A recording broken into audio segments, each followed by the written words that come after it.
Conférence avec Éric Alauzet, député Renaissance du Doubs. Bonjour à vous. Et puis Ariane Hamadi, vous êtes spécialiste en communication politique. Merci d'être avec nous. Alors, première réaction, donc on le disait, ce sondage qui a été publié ce matin, Emmanuel Macron gagne 6 points sur sa cote de popularité, une cote de popularité qui était historiquement basse, à 26%, jamais atteinte depuis la crise des Gilets jaunes. Il atteint donc 32%, tout comme Elisabeth Borne qui gagne 5 points d'opinion. Ariane Hamadi, je m'adresse à vous, vous êtes spécialiste en communication politique. Est-ce qu'on peut parler d'un début de remontada pour l'exécutif ou pas du tout ? Non, enfin, la remontada, je ne suis pas non plus une grande spécialiste de sport, mais c'est quand même une espèce d'envolée très très forte.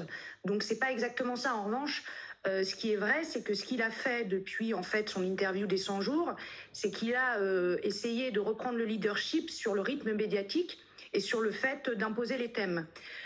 Toute la séquence de la réforme des retraites, l'opinion publique pouvait avoir le sentiment en réalité qu'il était submergé par finalement les oppositions sur ce sujet et qui bénéficiait d'ailleurs du soutien globalement de l'opinion sur le fait de ne pas reculer l'âge de départ. Et en fait, après l'interview des 100 jours, il dit voilà, il y a le travail, je vais parler du travail, de la sécurité et puis du mieux vivre, si je me souviens bien. Et globalement, il a fait son interview où il parlait en gros d'emploi et d'industrie. Et là, il est en train de réinvestir le champ dans le cadre de la loi finalement décalée, du projet de loi sur l'immigration, des sujets régaliens. Peut-être qu'il va dans, je ne sais pas, quelques semaines essayer de faire des propositions autour, d'ailleurs ce serait stratégiquement intelligent, des syndicats et de la négociation syndicale sur la réforme des retraites, du mieux vivre. Donc en fait, c'est pas une remontada au sens, si vous voulez, déjà des sondages, enfin, mais en revanche, ce qui est clair, c'est qu'il a renversé la tendance sur le fait de gérer l'agenda et le leadership en termes de thématiques dans l'opinion, dont il était, je vous rappelle, très très absent, puisqu'on lui a beaucoup reproché d'avoir internationalisé son image et de ne plus trop savoir ce qu'il pensait, ou en tout cas ce que son gouvernement pensait sur les affaires courantes et du quotidien des Français. Daniel Simonet, député LFI, qu'est-ce que vous en pensez ? Est-ce qu'Emmanuel Macron, comme on vient d'entendre, a réussi à renverser la tendance ? Non, bien sûr que non. Et puis, les événements vont le rattraper. Parce qu'il aimerait, depuis le début, en fait, changer, entre guillemets, la conversation qu'il peut avoir avec le peuple, en monarque qui concentre tous les pouvoirs, et surtout passer la page de la question de la contre-réforme des retraites, qui est toujours aussi impopulaire dans le pays. Sauf que le 6 juin, il y aura une mobilisation importante. Et le 8 juin, eh bien, nous souhaitons qu'il puisse enfin y avoir ce vote historique. Parce que depuis le début du débat sur la réforme des retraites, l'Assemblée nationale, c'est-à-dire la représentation nationale du peuple, n'a pas pu voter. Et là, le 8 juin, nous avons une occasion, avec la proposition de loi portée par le groupe LIOT, de pouvoir abroger la mesure inacceptable qui vise finalement à voler les 2 meilleures années de retraite pour les transformer en 2 pires années de travail. Le gouvernement essaye de tout faire d'ailleurs pour empêcher ce vote.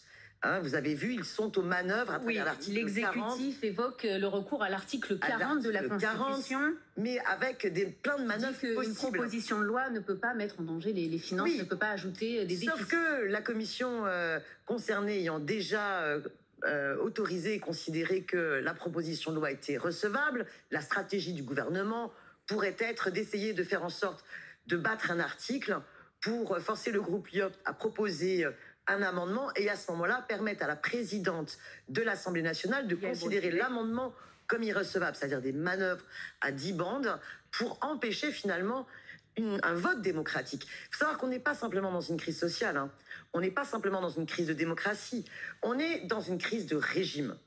Parce que pendant finalement ces 6 derniers mois, Emmanuel Macron a montré qu'il avait bien l'intention de continuer à diriger sans le peuple et contre le peuple. Et les gens prennent conscience à quel point il exploite les rouages les plus antidémocratiques de la Ve République, d'où l'enjeu aussi de porter le débat sur la 6e République, l'urgence de pouvoir redéfinir des règles du jeu qui permettent un contre-pouvoir citoyen. Éric Alauzet, député Renaissance du Doubs, comment réagissez-vous ? Est-ce qu'il y a une certaine fébrilité au sein de la majorité vis-à-vis de cette proposition de loi du groupe LIOT qui viserait à remettre en cause la réforme des retraites et l'âge de départ à 64 ans ?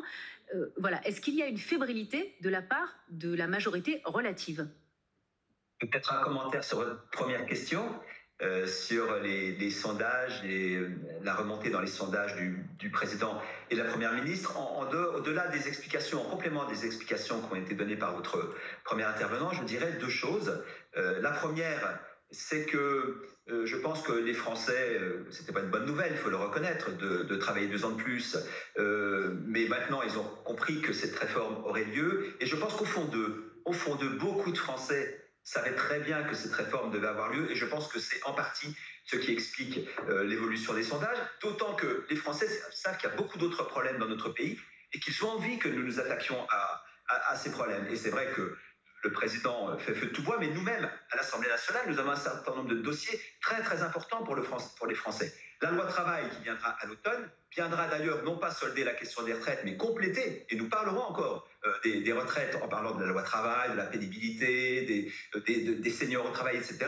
Mais il y a aussi, entre-temps, une loi sur le partage de la valeur et comment les salariés peuvent avoir une meilleure rémunération dans l'entreprise, la loi sur l'industrie verte, donc sur l'écologie, en ce moment la loi de programmation militaire, et les Français savent que tout cela est important, et je pense que ça contribue à expliquer les sondages que vous indiquez. Et sur ma question, voilà, sur la fébrilité éventuelle du gouvernement face à cette proposition du groupe Lyotte, pardon, le fait que le gouvernement réfléchit à éventuellement avoir recours à l'article 40 de la Constitution, ça montre qu'ils sont peut-être pas tout à fait confiants. Oui, enfin, moi je crois que la Constitution, faire référence à la Constitution, ce n'est pas dire qu'on n'est pas confiant. C'est la Constitution, c'est notre joyau.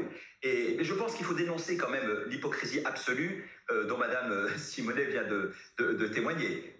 D'une part, l'article 40 de la Constitution devrait conduire le président de la Commission des Finances, qui est un membre éminent de la France insoumise, à déclarer irrecevable cet article, puisque tout le monde sait qu'on ne peut pas créer une charge à travers une loi, auquel cas, alors on a déjà pris 11 milliards il y a 15 jours sur la loi EDF, on peut mettre en cause la loi de finances et dépenser des dizaines, des centaines de milliards sans qu'il y ait aucun contrôle. Donc il est important que le président de la Commission des Finances prenne ses responsabilités, et s'il ne les prend pas, je gage que la présidente de l'Assemblée nationale saura, elle, le faire lors de la séance publique. La deuxième hypocrisie, c'est que de toute façon, cette loi n'aboutira pas. Et je trouve que c'est tellement méprisant vis-à-vis des Français, une telle hypocrisie de leur faire croire que cette loi pourrait être remise en cause, même si d'aventure elle devait être votée à l'Assemblée, ce qui ne se passera pas. Son parcours ne pourrait pas s'achever avec des allers et retours incessants entre les Sénats, elle n'aboutira pas à cette loi. Donc c'est un gros mensonge que de faire croire aux Français, mais on a bien compris que la démarche, c'était de continuer à les maintenir dans la colère, nourrir à la colère. Et puis enfin,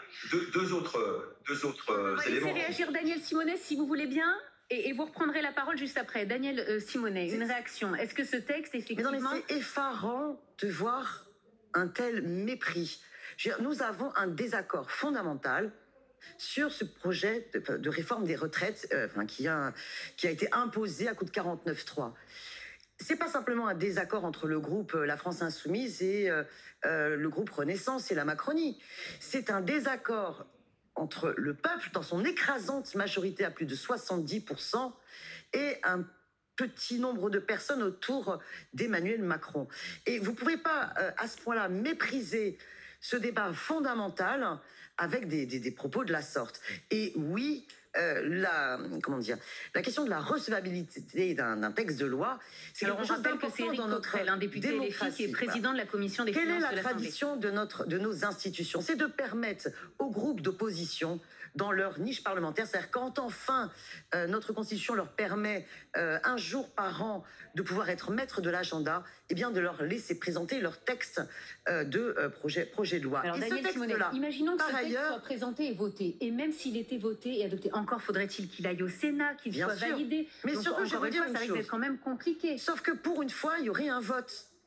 Parce que quand même, ce scandale, ce déni démocratique, c'est que ce gouvernement impose un texte de loi qui n'a jamais fait l'objet d'un vote du Parlement. Voilà le déni démocratique total. Alors imaginons s'il y a un vote et que le vote, finalement, vous n'avez pas la majorité. Non mais je rappelle quand même qu'à chaque fois que la mobilisation a eu lieu, eh bien le gouvernement n'a jamais voulu l'entendre. Ça a été la répression policière, ça a été la réquisition contre le droit de guerre, ça a été jusqu'à des arrêtés anti-casserolade, des arrêtés anti-carton rouge. Le gouvernement en est réduit à courir de cérémonie mémorielle en cérémonie mémorielle pour pouvoir essayer d'échapper aux casserolades. Mais là, il faut qu'ils assument. Il y a un rendez-vous à l'Assemblée nationale avec un vote, respecter la démocratie et que cette dérive autoritaire cesse. Dernière question sur ce sujet, Daniel Simonet. Si ce texte est voté, mais qu'il n'obtient pas la majorité, est-ce que la lutte contre la réforme des retraites va s'arrêter? Si ce texte est voté, je pense qu'il est soumis au vote, pas la majorité. Il obtiendra la majorité. Je veux dire pourquoi. Lorsqu'il y a eu le vote sur la motion de censure, il n'a manqué que 9 voix. Or, à l'époque, on sait pertinemment que le groupe Les Républicains avait donné une consigne de ne pas voter cette motion de censure parce qu'ils avaient passé une négociation avec le pouvoir macroniste sur un certain nombre de modifications du texte de loi, alors qu'elles ont été retoquées par le Conseil constitutionnel et qu'une note du Conseil d'État qui avait été laissée secrète par le gouvernement montrait que de toute façon, le pouvoir macroniste, quand ils avaient topé avec LR, savait déjà que leurs mesures ne resteraient pas dans le texte. Donc, on sait pertinemment que plus de députés LR voteront ce texte, qu'il y a une majorité à l'Assemblée nationale pour pouvoir voter le texte de Lyotte et donc abroger report à 64 ans de l'âge légal de départ. On suivra ça début juin, évidemment. Vous parliez tout à l'heure du programme d'Emmanuel Macron, du programme mémoriel. Je voudrais qu'on en dise un mot et avoir votre avis sur ce sujet. Alors, le programme d'Emmanuel Macron va être effectivement assez chargé en ce début juin. Il sera au Mont-Saint-Michel le 5 juin. Il sera le 6 juin en Normandie pour le 79e anniversaire du débarquement.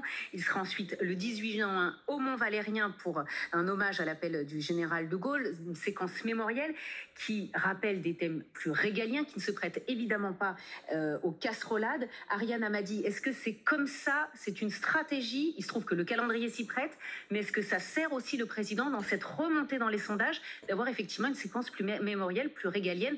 On l'a vu aussi hier pendant cet hommage national à Roubaix, et cette séquence où il a eu plus un rôle régalien. Est-ce que ça a joué? Alors, le mémorial, il a ça de quand même pratique. Il n'est pas régalien au sens de l'ordre, c'est-à-dire des questions de sécurité ou d'immigration. C'est-à-dire que c'est plutôt des moments en tout cas, selon les références, mais de tentative de communion nationale sur une forme de consensus de mémoire. Donc ça, c'est la première chose. C'est la fonction même des cérémonies mémorielles, c'est d'avoir un moment de respiration en général, plus ou moins possible d'ailleurs, selon les héritages et les critiques qu'il peut y avoir. Mais globalement, c'est des moments de pause et de consensus. Donc, la première chose que je dis, j'enfonce une porte ouverte, c'est que par définition, le président est dans son rôle et c'est un rôle difficilement attaquable. Deuxième chose, par rapport en gros à la réforme des retraites, etc., c'est sûr que moi, contrairement à ce qui avait été dit, pas sur ce plateau, mais en général, moi, il m'avait semblé que le moment où Emmanuel Macron retournait sur le terrain, c'était d'abord un moment, en fait, il est en train de, pour moi, revenir sur l'ADN de sa marque plutôt centre-gauche. Et qu'il essaye, et d'ailleurs, le sondage le montre, parce que dans les 6 points de hausse de popularité, on voit qu'en fait, il est en train de récupérer quelques points auprès de celles et ceux qui pouvaient l'avoir quitté parce qu'il s'était, selon cette base-là, trop droitisé dans ses thématiques et dans ses déclarations. Donc effectivement, là encore, la thématique mémorielle permet d'écarter un peu l'aspect social sur lequel il est très attendu et de toute façon plutôt négativement du côté des oppositions et de le réimplanter entre guillemets, dans quelque chose sur lequel il a toujours été assez constant, dans un espèce d'héritage un peu universalo-gaulliste, revisité à la sauce plutôt moderne. Voilà. Donc c'est aussi de revenir sur ce qu'il est et sait faire et ce qu'il a vendu au départ, aussi des grands discours, d'aller chercher des plumes, etc. Alors quand même, justement, sur ce positionnement d'Emmanuel Macron, je voudrais rappeler cette citation, cette déclaration d'Emmanuel Macron en Conseil des ministres mercredi. Il faut être intouchable sur le fond, aucune violence n'est légitime, qu'elle soit verbale ou contre des personnes, il faut travailler en profondeur pour contrer ce processus de décivilisation. Voilà, phrase prononcée par Emmanuel Macron après l'agression notamment et l'assassinat d'une infirmière à Reims. Je m'adresse à vous, Éric Alauzet, député Renaissance. Qu'en avez-vous pensé? Puisque ce terme de décivilisation fait aussi référence à un titre d'un ouvrage de Renaud Camus, théoricien de l'extrême droite. Oui, alors ce qui est intéressant, c'est que le débat est lancé, en tout cas. Et depuis 48 heures que le président de la République a évoqué ce sujet, on en parle beaucoup. Alors certains l'exploitent évidemment à l'extrême droite pour dire merci de nous donner un satisfecit, à l'extrême gauche pour dire regardez comment Emmanuel Macron alimente les textes d'extrême droite. Je pense que c'est beaucoup plus simple que ça, et je crois que la majorité des Français comprennent très bien. J'étais, avant de venir vous voir, à l'Assemblée générale des anciens maires. S'il y a bien des gens qui sentent la société, qui vivent les incivilités, qui ont de l'expérience, c'est bien eux. Et ils ont tous compris ce dont le président voulait parler. En référence notamment avec cette tension permanente qu'on a dans nos sociétés entre l'individu et le collectif. On voit bien que l'individualisme, l'égoïsme montent extrêmement fortement.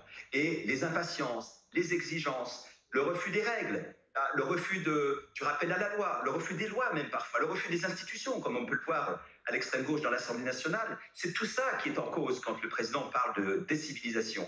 Donc des violences au quotidien, des intimidations, et nous élus, on les subit aussi, et c'est à la faveur, alors il a exprimé cette intention, ce propos à l'intention d'événements dramatiques, les 3 policiers qui sont décédés, l'infirmière, mais c'est beaucoup plus global que ça. Voilà, et je pense que le débat mérite d'être... il n'est pas clos, il ouvre le débat. Et donc je pense que chacun doit s'exprimer là-dessus. Donc ce n'est ni une notion absconse, ni un clin d'œil à l'extrême droite, et surtout pas un clin d'œil à l'extrême droite. Ariane Hamadi, comment vous avez interprété, vous, ce terme employé par Emmanuel Macron? Parce que vous parliez à l'instant du positionnement d'Emmanuel Macron. Ce terme de décivilisation, comment vous l'interprétez? Alors, c'est un terme très connoté. Donc, en fait, vous avez 2 choses. Un, si vous savez ce que c'est-à-dire si vous savez que c'est Renaud Camus, il y a une volonté, et c'est une stratégie de dire... J'y vais avec le terme de Renaud Camus, et en y allant, en fait, en réemployant le mot de Renaud Camus, je le fais mien. Et donc, je le, en gros, désextrémise. Je pense que là-dessus, la stratégie, pour moi, n'est pas la bonne, en revanche, parce que je pense que c'est une stratégie qui est perdante, d'autant que... donc ça, c'est la première chose, pardon. Et la seconde chose, c'est si vous ne connaissez pas d'où vient l'origine du mot. Car là, on est en train d'avoir un débat. La première réponse à votre question, c'est en tant que personne ayant connaissance de là d'où ça vient. Or, dans l'opinion publique française, à la fois chez les jeunes générations et pas que, il y a peut-être énormément de personnes qui ne savent pas d'où ça vient. Donc quand on entend décivilisation et qu'on ne sait pas que c'est Renaud Camus qui en est originaire, il y a de toute façon une volonté de choquer et qui attaque au fond un sujet qui est un sujet identitaire. Parce que la question de la civilisation, ce mot civilisation, dès que vous l'accolez à quelque chose, vient en tout cas dans l'imaginaire de celui ou celle qui le reçoit, amener l'idée qu'il y aurait une forme de déliquescence, de dégénérescence, de quelque chose d'une identité qui se délite. Et donc, en ce sens, sur cet imaginaire-là, même s'il s'agit, quand on va dire dans le détail des incivilités, il est beaucoup plus vaste sur les imaginaires en termes identitaires que la question des incivilités. Danielle Simonet, comment vous avez réagi, vous, en entendant cette phrase? Moi, je vais vous dire de manière plus globale, je suis extrêmement inquiète. Parce que finalement, le paysage idéologique du lendemain de la Seconde Guerre mondiale, où l'extrême droite était bien ostracisée et bien minoritaire, est en train de se clore. Est en train de se clore parce qu'il y a une stratégie délibérée du pouvoir en place de dédiaboliser l'extrême droite et de diaboliser l'opposition de gauche. Regardez systématiquement, depuis plusieurs mois, la façon dont le gouvernement, la Macronie, a essayé de diaboliser tantôt la France insoumise, tantôt la mobilisation syndicale. Avant, c'était les Gilets jaunes. Là, ça va jusqu'à la Ligue des droits de l'homme. On prend des mots comme ça qu'on jette en pâture, on parle d'écoterrorisme, d'islamo-gauchisme. Là, monsieur le député Renaissance a carrément dit, concernant les oppositions, et donc j'imagine la NUPES, qu'on ne respectait pas les institutions. Nous sommes pour une 6e République. Nous sommes attachés au respect de la démocratie. Nous dénonçons le fait que vous piétinez la démocratie en usant et abusant Je rappelle, plus de 10-49-3, c'est honteux. Là, on a par exemple un débat important qu'on devrait avoir sur la future directive européenne, sur la présomption de salariat, sur le travail, sur les droits des travailleurs des plateformes. Le gouvernement ne veut pas de vote. On est dans cette situation-là de mépris de la démocratie et finalement, ils sont en train de dédiaboliser l'extrême droite et de diaboliser les oppositions de gauche. Et oui, Emmanuel Macron reprend les termes de l'extrême droite, comme hier, il avait à un moment donné souhaité la réhabilitation de Pétain. Il va sur un terrain extrêmement dangereux qui m'inquiète profondément. Merci beaucoup Daniel Sémonet de nous avoir donné votre point de vue sur cette thématique et dans cette page politique. Merci d'avoir été en plateau avec nous. Merci Éric Alauzet, député Renaissance du Doubs. Merci d'avoir été avec nous en visioconférence et merci à vous Ariane Hamadi, spécialiste en communication politique, de nous avoir donné votre éclairage. Merci à vous trois. Il est 16h30 à la une de